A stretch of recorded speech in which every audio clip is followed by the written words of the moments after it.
2024 has been a long year for the PSVR2.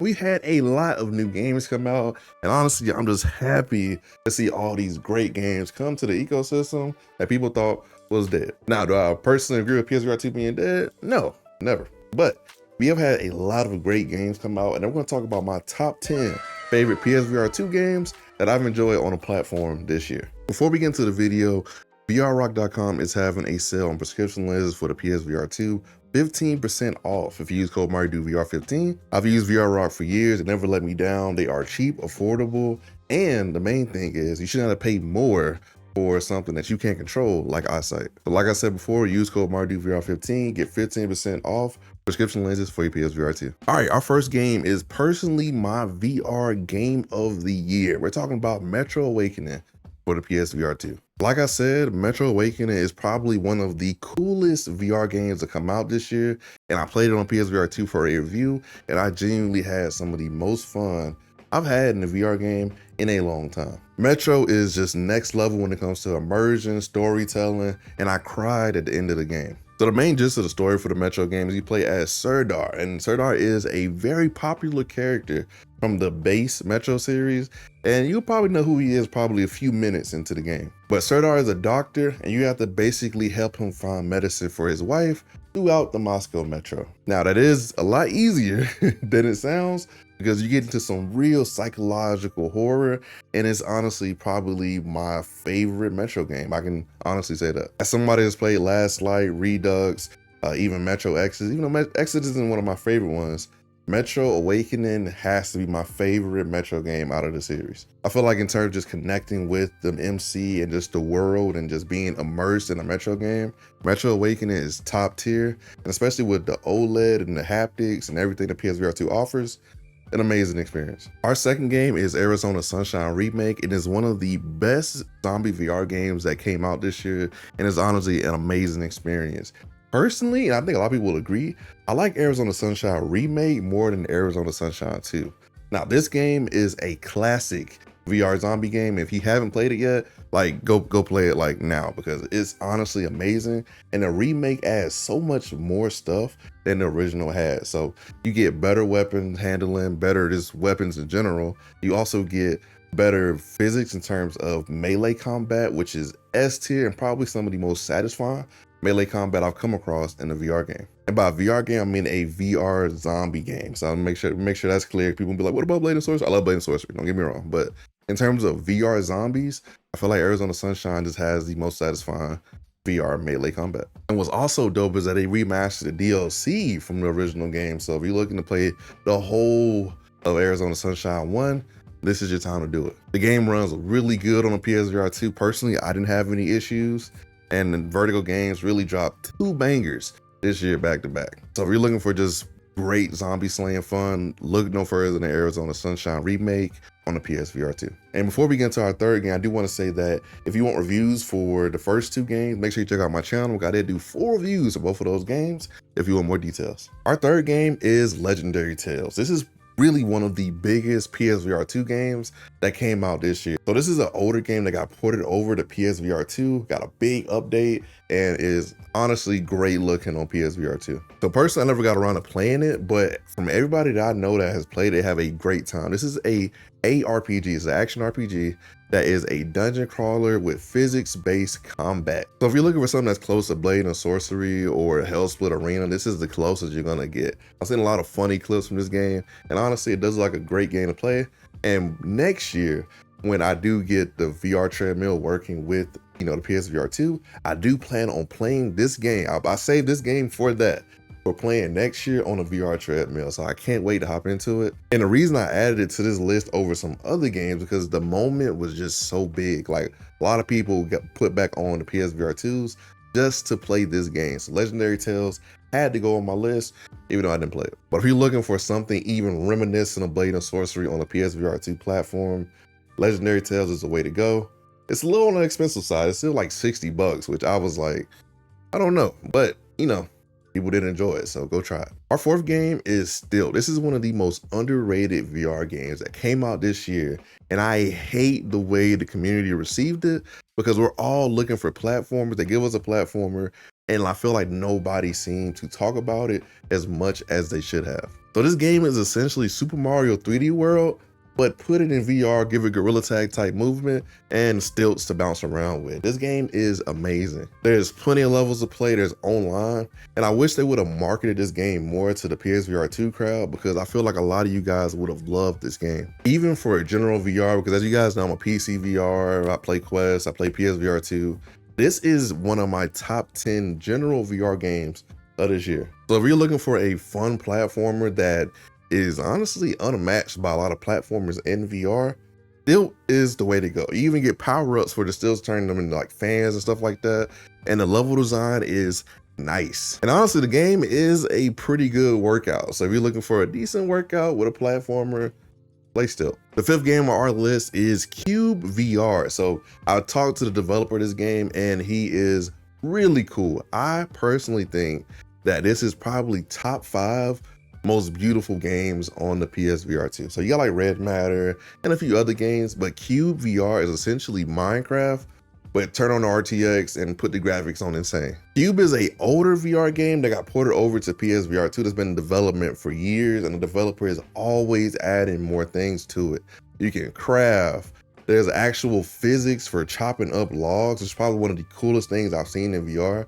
And honestly, it's just an amazing game if you want more of a relaxed experience. Now, the game doesn't have mobs, just like, you know, Minecraft, like zombies and stuff like that. But the developers say they're adding it in soon. I don't know when soon is, but hopefully it's within the next year or so. That'd be pretty great. But KatVR is a beautiful game that I feel like a lot of people should check out on the PSVR 2, because I feel like it had a big release because people are just like wowed by the graphics. But I think the new PSVR 2 people should check it out because it's essentially Minecraft VR for the PSVR 2. And still, shame to you, Microsoft, for not putting Minecraft on the PSVR 2. Shame to you. Our sixth game is Max Mustard. So this is one of my favorite VR games this year. Now, I do compare it to Astrobot. I know the studio doesn't like that, but it essentially is the closest we're getting by on the PSVR 2. While it does have its own personality and its own thing going on, Max Mustard is also one of the funnest platformers, third-person platformers to come out this year for generally VR. It's even won awards and is a critically acclaimed game. If you're looking for kind of like a Super Mario-esque kind of Astrobot-like experience on the PSVR 2, literally Max Mustard is the way to go. There's a lot of levels, a lot of different challenge levels. There's a lot of different things you can do in this game. And it's probably about a 10 to 15 hour game, depending on how fast you play. And it is insane amounts of fun. I did a review for this one earlier this year, and it's probably one of my most like times I'll smile while playing a VR game this year, because there's just so much cuteness going on, and then Max is like this small and he's just adorable. But the main gist of the game is that you have to rescue these different little animals from the big bad guy. And the story's actually pretty decent. I was actually surprised that they put a story in there, because you read these notes in between the levels and they give you more context about the world, about the situation, everything that's going on. Our seventh game is Into the Radius. Into the Radius is essentially kind of like Tarkov, Stalker-esque type of games where you go into a zone, you get stuff, you do missions, you extract, you know, you manage your materials, you do inventory management. And it is an amazing game. This game literally changed my life. Now, you probably think I'm just hyping on stuff for the video, but this game legitimately changed how I see those stalker type of games, because I never was into inventory management, but it's literally clips of me playing this game, just cleaning guns. And it honestly helped me make one of my funnest reviews that I've done this year. Like, I had so much fun reviewing this game. I was doing skits and stuff.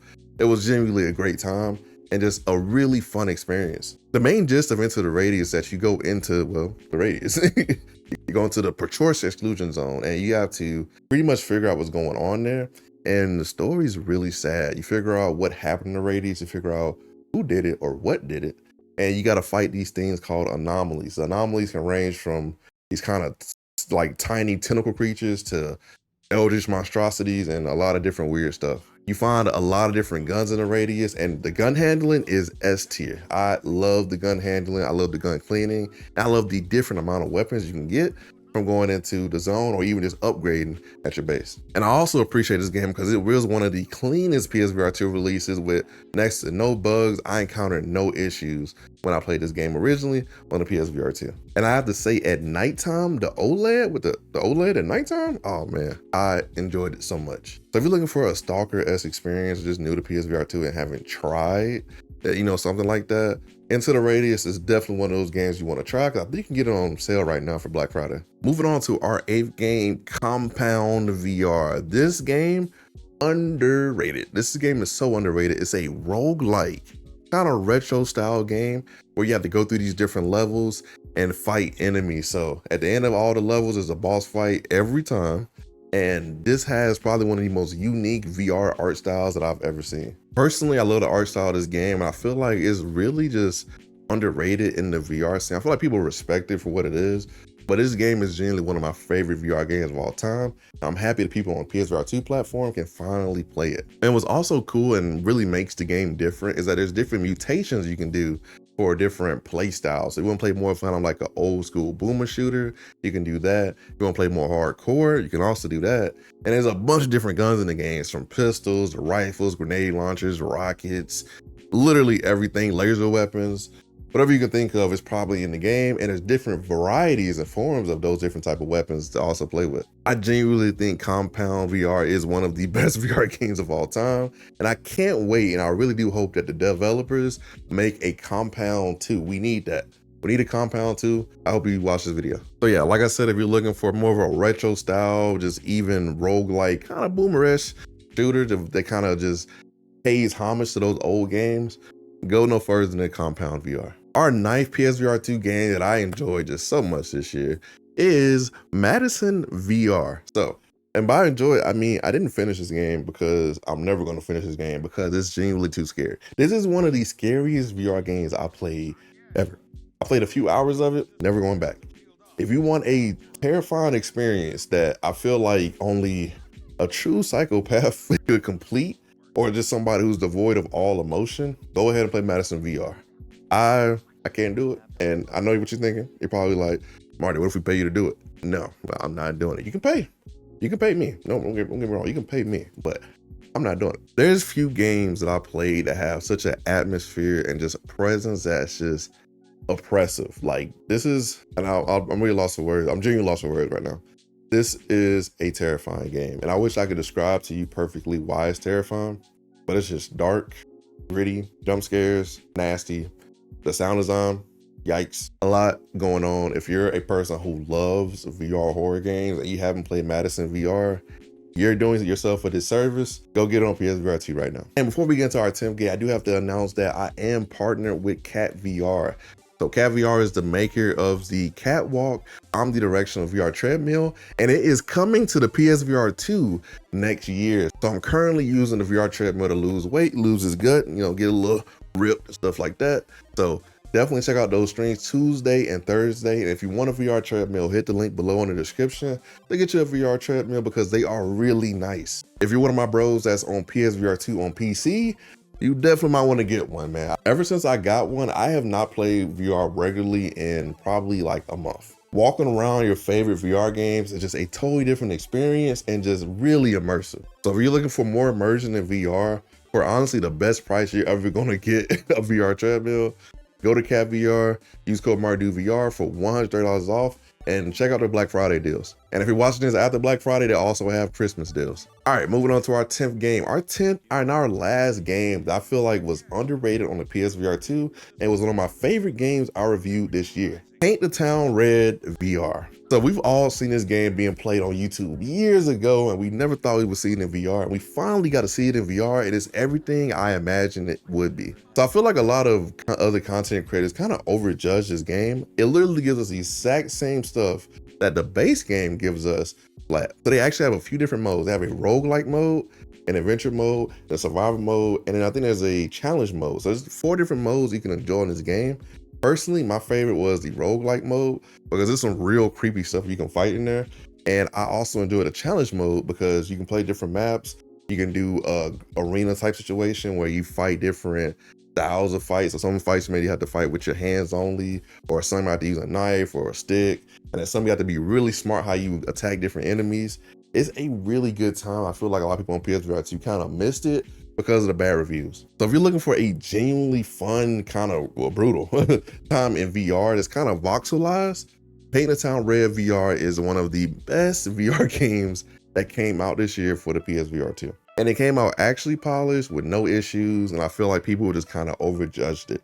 So I have a full review of that game on my channel also, so check that out if you don't believe me, so you can kind of see what the game is working with. But I genuinely enjoyed myself, and I think you will too. All right, guys, that is it for our list of the top 10 PSVR2 games that your boy enjoyed this year. Do you agree with my list or disagree with my list? Let me know in the comments below, because I'm always curious to see what you guys think. This has been a really great year for PSVR2, contrary to what a lot of people may say. The PSVR2 has a lot of games to enjoy, and honestly, if you think otherwise, you're lying. And I say this as a person who enjoys multiple VR platforms. I enjoyed the release on PSVR2 this year that I got to play. With that being said, it's been MartydudeVR. Remember, I'm just a dude with a VR headset. Peace.